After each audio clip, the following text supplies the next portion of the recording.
When the Buddha describes the mind in and of itself as a frame of reference, in some cases the qualities he talks about are obviously skillful and unskillful.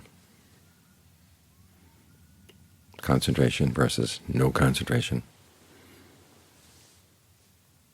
Release versus no release. In other cases, both sides are unskillful, the scattered mind and the restricted mind. The scattered mind is one that has too much energy. The restricted mind has too little. In cases like that, you have to find a balance.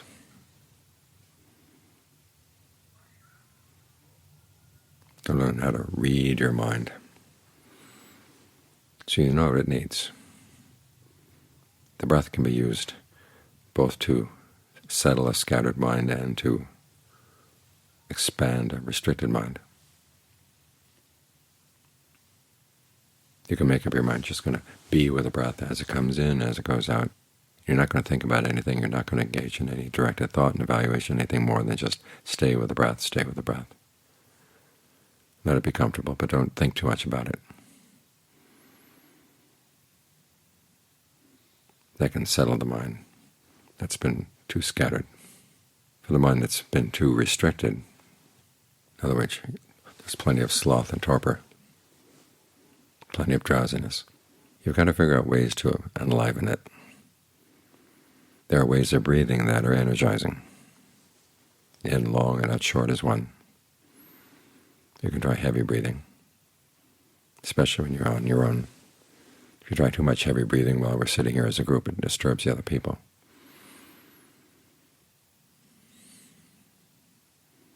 But breathe in a way that feels like it's activating the body.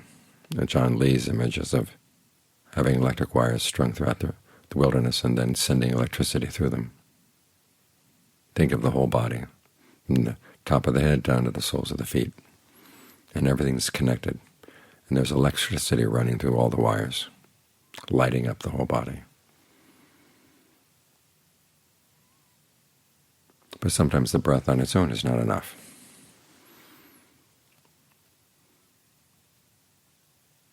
The Buddha says the activating qualities among the factors of awakening are analysis of qualities, persistence, and rapture.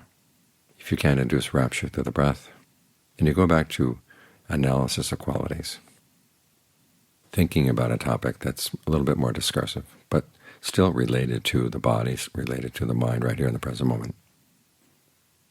You can think of all the parts of the body. When Ajahn Mun would start his students out on contemplation of the body, he'd have them start with the skeleton.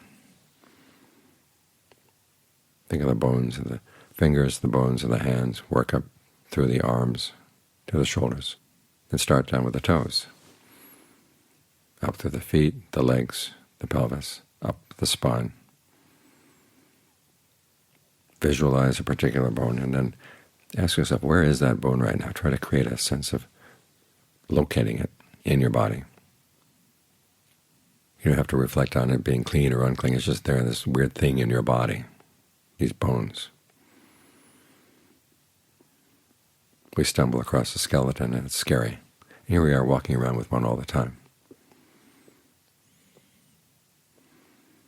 There was a case years back at what Dhamma did. A dead body was found up on the mountain behind the monastery, and the police were called in. And because it was a poor area, the police didn't want to get too much involved. So they said, oh, there's obviously somebody who died a long time ago. There's nothing much left but skeleton and a little bit of flesh. Obviously, it was an old person. And so they buried the bones, but they didn't want to bury the skull in just any old place, for fear that someone might dig it up and get freaked out. So they brought it to the monastery. I was lucky I followed them. I pointed out a place under a tree where they could bury it. Well, it turned out it was someone who had died just a month before, and he was young, drug addict, had gone up and overdosed. The family came looking for him, and because most of the body was scattered, they came to the monastery to get the skull.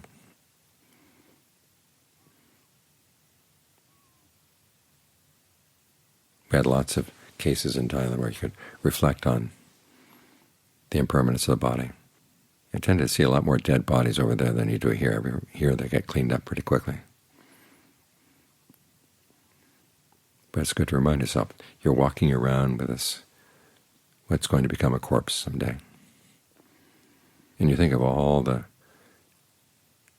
concerns and all the worries and all the pride and all the other unskillful attitudes that we have around the body. And yet what do you have? Just material things. It's good to think about that every now and then. One, it wakes you up. And two, it gives you some more motivation for wanting to train the mind.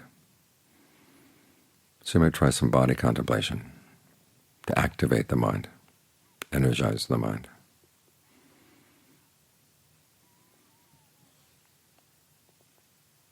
Give rise to a sense of samvega, because that's what we're working on, is developing the proper qualities of the mind that you can bring to the meditation. If there's a sense of urgency, a sense of dismay over not practicing, that can activate, lights a little fire under you. There are other qualities, though, you can develop as well. When we do the contemplation of goodwill, all too often it's very generic. Beings to the east, beings to the west, the north, south, above and below. And that kind of contemplation is good for giving you a sense of where you are right now. It's especially good to do first thing in the morning. It establishes your awareness here in the center and gets your bearings for the rest of the world. But sometimes that kind of generic, all beings here, all beings there, it's just too generalized. So make it more specific. Think of all the people who've helped you in one way or another, your parents, your teachers, friends, people who have helped you in ways that are more impersonal, people who've read good books that have inspired you, artists that have inspired you. Dedicate merit to everyone individually, all the people you can think of that you're indebted to. Dedicate the merit of your practice, spread thoughts of goodwill. Wherever they are, may they be happy. If they're suffering right now, may the merit of your practice help them. If they approve of your merit, that can help them get out of some bad places they may be. But do it very specifically. And John Fuang had a student one time. They told that she should do some body contemplation. So he said, okay, pull out all your hair in your mind, and then plant it back in. So 2 minutes later she said, okay, it's done. He said, no. You can pull it out in handfuls if you want, but if you're going to replant it, plant it one hair at a time. That'll take a lot of time. That'll keep the mind active and in touch with your body right here, right now.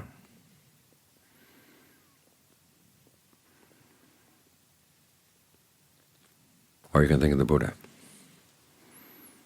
the person who found this path that we're following, the kind of person he was. Think about what you know of the Buddha's life. Think about incidents that you find inspiring, times where he went out of his way to help people, or times when he showed some particular wisdom in his own practice. His wisdom, his compassion, his purity. Think of specific instances that inspire you. That can help wake you up. Another topic you can think about is mindfulness of death. It can happen at any time. I don't know if you felt the tremor just now as we were chatting, but the big one could come any day, meaning the big earthquake that they promised for California.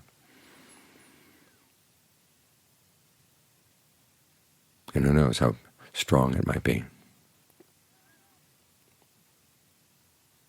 The solid might collapse on you.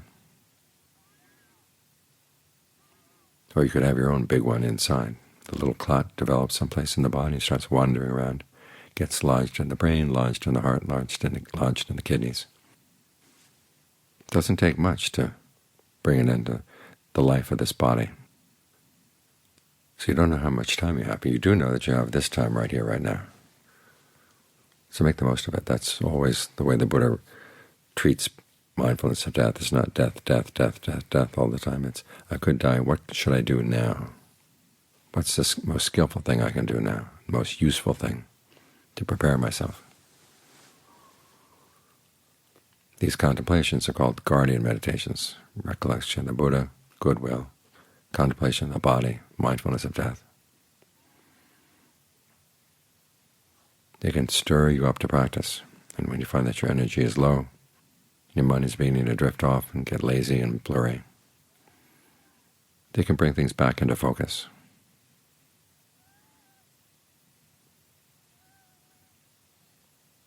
Because we have to remember, we do have these potentials inside us.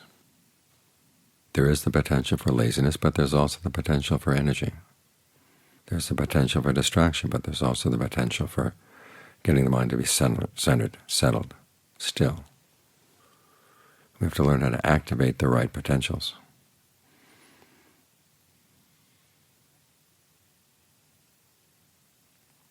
And if you find that you're running out of energy, some of these contemplations are useful. You think about what's skillful, what's unskillful in the mind, then trying to develop skillful qualities and bring some imagination to them. How you contemplate the body. You can imagine all different kinds of ways of dividing it up, looking at the different organs. You can use your imagination in how you contemplate the Buddha and how you spread goodwill. There are times when the meditation seems to be too much of a process that you're putting the mind through, almost mechanically. And it's good to remind yourself that you can use your imagination to think of the topics that activate the mind, energize the mind.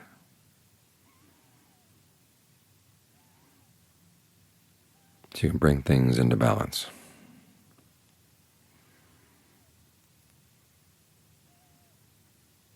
After all, this is the middle way.